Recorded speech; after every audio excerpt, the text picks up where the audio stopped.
Study IQ IAS, आपका selection हमारा mission. Hello and very good evening everyone, कैसे हैं सब। स्वागत है सभी का स्टडी IQ IAS हिंदी में। और हमारी केंद्रीय शिक्षा मंत्री ने अनाउंस कर दिया है कि अब आने वाले वर्षों से नीट की परीक्षा भी कंप्यूटर बेस्ड एग्जामिनेशन हो जाएगा, क्योंकि बीते दिनों जिस तरह से नीट के पेपर लीक हुए हैं, इस मामले में अब नीट की परीक्षा को बहुत ज्यादा विवादित बना दिया। साथ ही एनटीए इस दौरान एक ऐसी संस्था के रूप में घोषित हो गई जिसके ऊपर विश्वास कर पाना बड़ा ही मुश्किल है। इसलिए कंप्यूटर बेस्ड एग्जामिनेशन को एक ऑप्शन के रूप में ट्रीट किया जा रहा है, जहां से परीक्षा में होने वाली इस लीक को रोका जा सकता है। बट जहां एक तरफ बात होती है कंप्यूटर बेस्ड एग्जामिनेशन की, वहाँ एक खास टर्म होती है जिससे बहुत ज्यादा परेशान होते हैं कैंडिडेट्स, वो होता है नॉर्मलाइजेशन। तो आज की क्लास में लोग बात करते हैं कि नॉर्मलाइजेशन का मतलब क्या होता है एग्जैक्टली, और इस दौरान किस तरह से चीजों को ट्रीट किया जाता है। तो अभी फिलहाल expert experience what is normalization of scores and what is how I it works in JEE but might not in NEET. तो क्या क्या चीजें जरा फोकस करते हैं एक बार। तो देखिए, अभी नीट को पारंपरिक पेन पेपर मेथड से चेंज किया जा रहा है। अब नीट की परीक्षा पेन पेपर मेथड पे नहीं होगी, बल्कि अब कंप्यूटर बेस्ड एग्जाम होगा, क्योंकि सभी का यही मानना है कि अगर हम लोग नीट को कंप्यूटर बेस्ड करा लेते हैं तो पेपर लीक रोका जा सकता है, ओएमआर शीट से छेड़छाड़ नहीं हो पाएगी, और जो परिवहन के संबंध में खामियां हैं और परिचालन विफलताएं, उन सभी से हम छुटकारा पा लेंगे। तो जो हमारी पेन पेपर मेथड होता है, इसमें दरअसल सिस्टम यह होता है कि आपको ओएमआर शीट मिलती है, उस ओएमआर शीट पे आप लोग को अपने आंसर्स मार्क करने होते हैं। नीट की परीक्षा में ओएमआर शीट के नीचे कार्बन कॉपी भी लगी होती है, जो एस्पिरेंट्स को यानी कि स्टूडेंट्स को दे दी जाती है, यानी कि कैंडिडेट्स को दे दी जाती है कि आप इसको खुद को ले जाइए और जाकर के बाद में चेक कर लीजिएगा कि अच्छा स्कोर बन रहा है, बाकी जो रिजल्ट आएगा वो बात की बात है। तो ऐसे में सभी के लिए एक ही क्वेश्चन पेपर होता है और एक ही सत्र में ये पूरा का पूरा एग्जाम कंडक्ट कराया जाता रहा था। यही सिस्टम था पेन एंड पेपर। हालांकि री एग्जामिनेशन की डेट अनाउंस हो चुकी है एंड 21 जून को री एग्जाम होगा इस लीक हुए पेपर का। लेकिन अगले साल के लिए जो परीक्षा रहेगी वो कंप्यूटर बेस्ड रहेगी।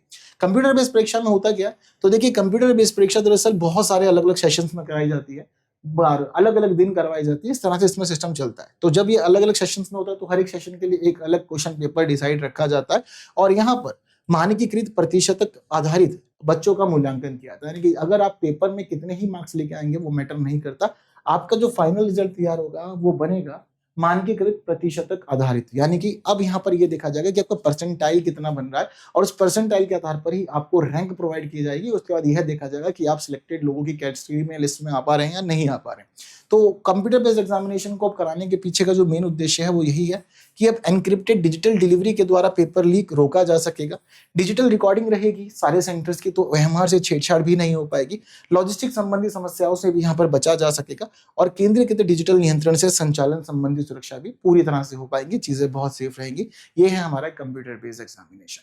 अब इस दौरान जब कंप्यूटर बेस्ड एग्जाम हो ही रहा है, तो इसको अगर हम लोग जोड़ते हैं नीट से, तो हमें यह समझ आता है कि नीट और कंप्यूटर बेस्ड एग्जामिनेशन दोनों आपस में बहुत चैलेंजिंग होने वाले हैं। दरअसल अभी जब पेपर लीक हुआ तो यह पता लगा कि लगभग 24 लाख एस्पिरेंट्स थे जिन्होंने एग्जाम दिया था, और ऐसे में 20 अलग अलग सत्रों की जरूरत पड़ेगी आने वाले समय में कंप्यूटर बेस्ड एग्जामिनेशन के दौरान। दरअसल भारत में जो अवसंरचना है हमारे पास में इंफॉर्मेशन टेक्नोलॉजी की, उसमें केवल हम एक बार एक सेशन में 1.2 लाख यानी कि 1,20,000 कैंडिडेट्स को ही अपेयर करा सकते हैं, इससे ज्यादा को नहीं। और 24 लाख का मामला आता है तो लगभग हमें 20 सेशन लगेंगे इस तरह के, तब जाके नीट का एक पेपर कंप्लीट हो पाएगा और उसके बाद इसका रिजल्ट दिया जा पाएगा। तो बहुत ज्यादा चैलेंजिंग रहने वाला परेशानियां हैं, और इससे भी ज्यादा परेशानियां तब आ जाती हैं जिस समय बच्चे यह कहते हैं कि अलग अलग पेपर है, तो आंसर्स के मामले में हमें कैसे जज किया जाएगा और कैसे हमारा फाइनल स्कोर बनेगा, क्योंकि दो क्वेश्चन पेपर कभी भी सेम डिफिकल्टी लेवल के हो ही नहीं सकते। तो इसी स्थिति को अब कैसे बैलेंस किया जाए और चीजों को कैसे समान बनाया जाए, क्योंकि दो क्वेश्चन पेपर बराबर नहीं है, और अगर आप 20 सेशन में करवा रहे हैं एग्जाम, तो इसका मतलब 20 सेशन के लिए 20 क्वेश्चन पेपर चाहिए, और सभी एक समान कभी नहीं हो सकते। तो अब जब एक ही परीक्षा है और 20 क्वेश्चन पेपर है, तो इन सब बच्चों को एक इक्वल लेवल पे कैसे लाया जा सकता है, इसी प्रक्रिया को कहते हैं नॉर्मलाइजेशन, यानी कि सामान्यीकरण। सामान्यीकरण की परीक्षा में हर एक सेशन के दौरान ये देखा जाता है कि बच्चे कितना स्कोर कर पा रहे हैं, किए जा रहे स्कोर के बेस पर आगे की चीजें डिसाइड होती है। और यहाँ पर दो अलग अलग चरण होते हैं जिसके तहत यह पता चलता है कि अब आगे क्या रहेगा बच्चों के साथ। तो यहाँ पर बच्चों को मिले हुए जो क्वेश्चन पेपर होते हैं, उन क्वेश्चन पेपर के बीच जो अंतर होता है डिफिकल्टी का, उससे चीजों को मैच किया जाता है। तो पहला चरण होता है परसेंटाइल स्कोर, यानी कि एक स्टूडेंट ने कितने मार्क्स स्कोर किए हैं, और ये देखा जाता है कि उसने अपने सेशन में सारे बच्चों की तुलना किस तरह से चीजों को मैनेज किया। तो एक पूरे सेशन में कितने बच्चों के ज्यादा मार्क्स आए, कितने बच्चों के कम मार्क्स आए, कितने बच्चे ऐसे जो सेम स्कोर लेकर के आए हैं, इस तरह की चीजों को एनालाइज किया जाता है। तो जब ये देख लिया जाता है कि कितने प्रतिशत उम्मीदवारों ने समान या फिर कम अंक प्राप्त किए हैं, तो उम्मीदवारों की तुलना उसी सत्र के अन्य उम्मीदवारों से करके देखी जाती है और एवरेज निकाला जाता है। इसी के बाद फिर मानकीकृत स्कोर तैयार किया जाता है, यानी कि परसेंटाइल तैयार किया जाता है, और उसके आधार पर फाइनल चीजें कंक्लूड होती है। तो यहाँ पर यह देखा जाता है कि जितने भी सेशन हुए हैं इस एग्जामिनेशन के लिए, उसके सारे सेशन का परसेंटाइल एक समान करने के लिए एक सांख्यिकीय पैमाने पर सारे के सारे सेशंस के मार्क्स रखे जाते हैं एंड देन उसके बाद एक फाइनल स्कोर बनता है जिसको एनटीए स्कोर कहते हैं और उसी स्कोर के आधार पर आपकी फाइनल लिस्ट तैयार होती है कि आपकी रैंक बन रही है, आपके सीरियल नंबर पर आ रहे हैं एंड देन आगे की चीजें आपकी उसके अकॉर्डिंग ही फिर कैरी फॉरवर्ड होती है। तो इस पूरे सेटअप से बच्चे बहुत ज्यादा चिंतित रहते हैं हमेशा, क्योंकि ऐसा हो सकता है कि किसी एक सेशन के अंदर आपके मार्क्स 710 हो, लेकिन यह भी हो सकता है कि दूसरे सेशन के आए जो कोई स्टूडेंट है उसके मार्क्स 680 हो। तो ऐसा भी हो सकता है कि परसेंटाइल करने के बाद आपके 710 680 वाले से नीचे चले जाए, क्योंकि यहाँ पर मामला डिफिकल्टी लेवल का है और मानकों का है, उसके आधार पर ही फाइनल स्कोर तैयार होगा।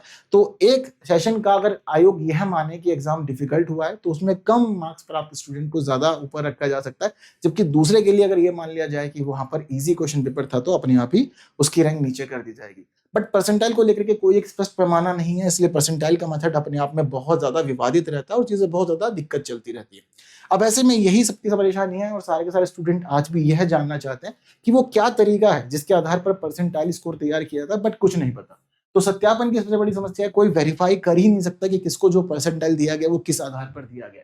तो उम्मीदवार सामान्यीकरण की गणना स्वतंत्र रूप से कभी नहीं कर सकते कि आप खुद से चीजों को मैनेज कर पाए, समझ पाए। इसके अलावा सांख्यिकी अस्पष्टता, तो किसी को पता ही नहीं है कि सामान्यीकरण पूरी तरह त्रुटि रहित भी हो सकता है, क्योंकि सबको लगता है कि कुछ ना कुछ गड़बड़ यहाँ भी हो रही है। उसके अलावा एक मार्क भी अगर आपको ऊपर नीचे हो जाए परसेंटाइल के बाद तो हजारों रैंक्स का अंतर भी क्रिएट हो सकता है। तो बहुत थोड़ी सी चीजों से आप बहुत पीछे या बहुत आगे भी आ सकते हैं, ये भी एक बहुत बड़ा फर्क है। तो अभी तक चीजें जो भी हैं वो यही हमारे सामने आई है, बट अभी ये माना जा रहा है कि कंप्यूटर बेस्ड एग्जामिनेशन का जो एस्पेक्ट है वो सुरक्षा को बढ़ाएगा, डिजिटल दक्षता लाएगा, प्रशासनिक नियंत्रण भी सुनिश्चित करेगा। साथ ही साथ अभी यहाँ पर प्रमुख चुनौतियां भी रहेंगी जैसे कि निष्पक्षता की, क्योंकि कहीं पे पेपर हार्ड कहीं पे पेपर इजी, अब कैसे चीजों को फाइनलाइज किया जाएगा। इसी के अलावा ट्रांसपेरेंसी को लेकर के भी इशू है, जैसे कि नॉर्मलाइजेशन वाले मामले में कि कैसे चीजें हो रही हैं, कैसे प्रोसेस आगे बढ़ रहा है वो नहीं पता होता। वहीं तकनीकी अवसंरचना की कमी है हमारे देश में, 24 लाख स्टूडेंट्स, 1.2 लाख हमारे पास सिस्टम्स अवेलेबल हैं, तो चीजों को मैनेज कर पाना परेशानी की बात है। एंड विश्वास का संकट, फिर दोबारा चीजों पे विश्वास करना, धोखाधड़ी नहीं होगी, धांधली नहीं होगी। एंड डिजिटल मोड पर भी बहुत सारे पेपर लीक होते आए हैं, तो क्या प्रूफ है इस चीज का या क्या श्योरिटी है कि चीजें आगे पेपर लीक से नहीं जुड़ेंगी, कुछ कहा नहीं जा सकता। बट अभी फिलहाल यही है कि नॉर्मलाइजेशन कैसे होता है। एंड अब नीट की परीक्षा कंप्यूटर बेस्ड रहेगी। बाकी इस तरह के और सेशंस के लिए जुड़िए हमारे साथ सुबह 9 बजे, जब हम लोग द हिंदू न्यूज़पेपर एनालिसिस करते हैं हिंदी में। साथ ही हम लोग बहुत सारी चीज़ों को जानते समझते हैं। इसी के साथ आप लोग के लिए अवेलेबल है स्टडी आईक्यू के अलग अलग बैचेस। तो एक नया बैच आज से शुरू हो रहा है 27 मई से, जिसमें आप जुड़ सकते हैं KL लाइव कोड यूज करके। ये आपके लिए बैच डिस्काउंट कोड है। साथ ही आप लोगों की फी भी रिफंड हो जाएगी अगर आप लोग प्रीलिम्स एग्जामिनेशन क्लियर करते हैं। स्मार्ट मॉडल पे क्लासेस आपको मिलेगी, यानी कि structure classes, mentorship, assessment, revision और टेस्ट सीरीज या ट्रैकिंग, सब चीजें अवेलेबल है आप लोगों के लिए जो चीजें बेटर हैं। इसके अलावा 2027, 28, 29 के बैचेस अवेलेबल है। 1000 से अधिक घंटे की क्लासेस आपको मिलती है। आप लोग को प्रॉपर सिस्टमेटिकली नोट्स मिलते हैं, स्टडी मटेरियल मिलता है। इसके अलावा टेस्ट सीरीज मिलती है, मेंस डायरेक्शन प्रोग्राम मिल जाता है, मेंटरशिप मिल जाती है, स्कॉलरशिप की सुविधा अवेलेबल है। और क्या ही चाहिए, जुड़िए बैच में, बहुत कम फीस में अवेलेबल है आपकी तैयारी को अच्छा बनाने के लिए। बाकी इसके अलावा जुड़ सकते हैं मेरे साथ अलग अलग प्लेटफॉर्म पे भी। मेरी क्लासेस के अपडेट्स के लिए टेलीग्राम चैनल पे भी जुड़ सकते हैं। तो फिलहाल इतना ही, जुड़िए, पढ़िए, आगे बढ़िए मेरे साथ। फिर करेंगे बाकी मुलाकात आने वाले सेशन में। तब तक के लिए दीजिए मुझे विदा। Thank you so much, see you soon, जय हिंद। स्टडी IQ IAS, आपका सिलेक्शन हमारा मिशन।